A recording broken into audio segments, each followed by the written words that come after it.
Opinion: a judge who awarded himself the death penalty. It was Sir Francis Bacon who remarked, "Judges must beware of hard constructions and strained inferences, for there is no worse torture than that of laws." However, this is what is happening in most judicial establishments. In addition, there are judges who fear to do justice.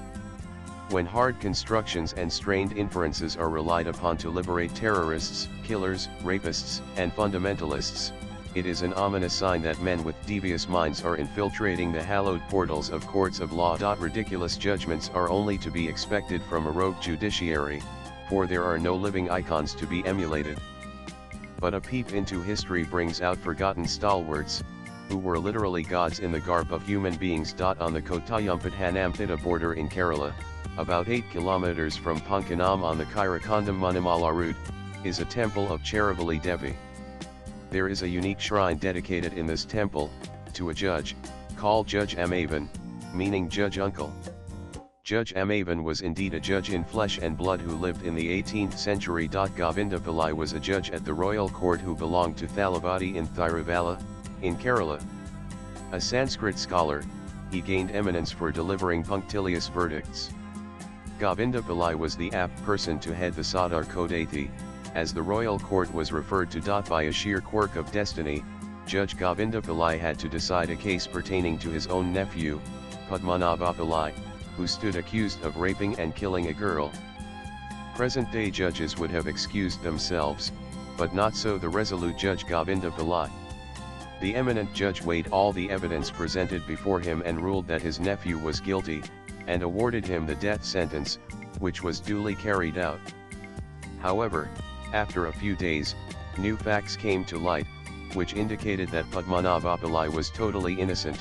Judge Govinda Pillai was overcome with remorse and guilt, explained to the king Karthikathirunal Ramavarma, who was also known as Dharmaraja the Just King, about the incorrect verdict pronounced by him and the consequent execution of the innocent Padmanabha Pillai. Judge Govinda Pillai demanded that the king punish him suitably. Although the king tried to reason with him, that it was a genuine lapse and excusable, Judge Govinda Pillai differed. He insisted on a ruthless punishment for having condemned an innocent man to the gallows. Ultimately, the king ordered the unthinkable. He directed Judge Govinda Pillai to decide for himself the quantum of punishment he deserved. Such a directive goes against the Western view, which is drilled into the minds of our judges, lawyers, and quasi-judicial authorities. The Latin maxim nemo judex in sua causa emphasizes that no one should be a judge in his own cause. It emphasizes that a person cannot serve as both a party and a judge in the same matter. This is the first cardinal principle of the concept of natural justice. But, Hindus, enlightened and groomed constantly on the universal operating principles of karma, needed no Latin maxims to guide them in their duties. Hindus, Buddhists, and Jains are aware that karmic retaliation happens sooner or later, extracting compensation in the form of equivalent suffering. Judge Govinda Pillai deliberated without any hesitation on the punishment he deserved. To an aghast king and the assembled nobles, Judge Govinda Pillai announced his verdict, chopping off both his feet and publicly hanging him. The judge also ruled that his body should remain hanging at the same spot where the innocent Padmanabha Pillai was hanged.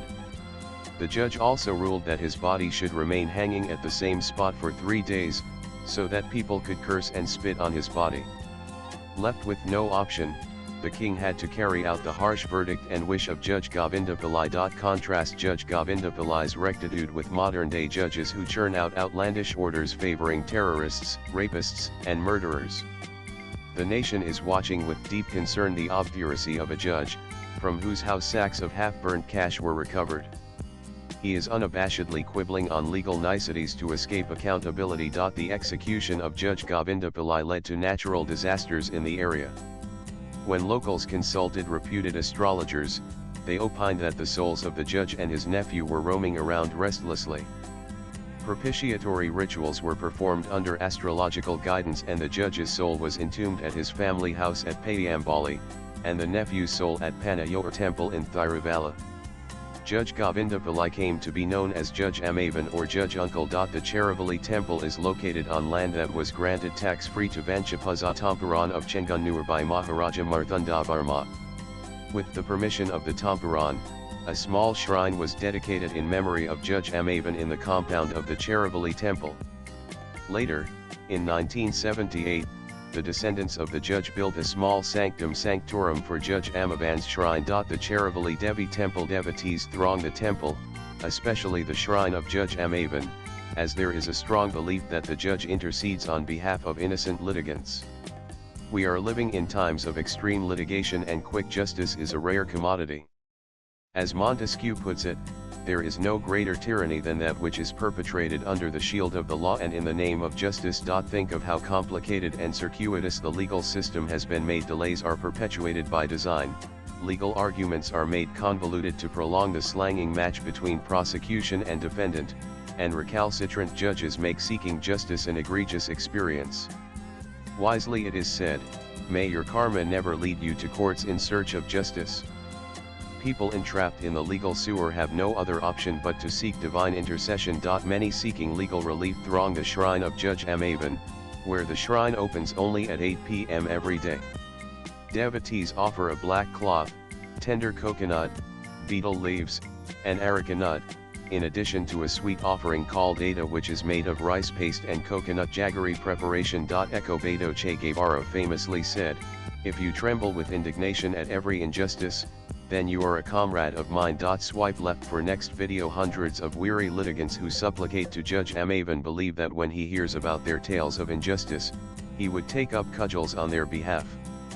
Danish theologian, philosopher, poet, social critic, and religious author Søren Øvre Kierkegaard, who is widely considered to be the first existentialist philosopher, writes about divine intervention. Human justice is very prolix, and yet at times quite mediocre. Divine justice is more concise and needs no information from the prosecution, no legal papers, no interrogation of witnesses, but makes the guilty one his own informer and helps him with eternity's memory. The writer is former Director General, Multidisciplinary School of Economic Intelligence, and National Academy of Customs, Indirect Taxes Narcotics.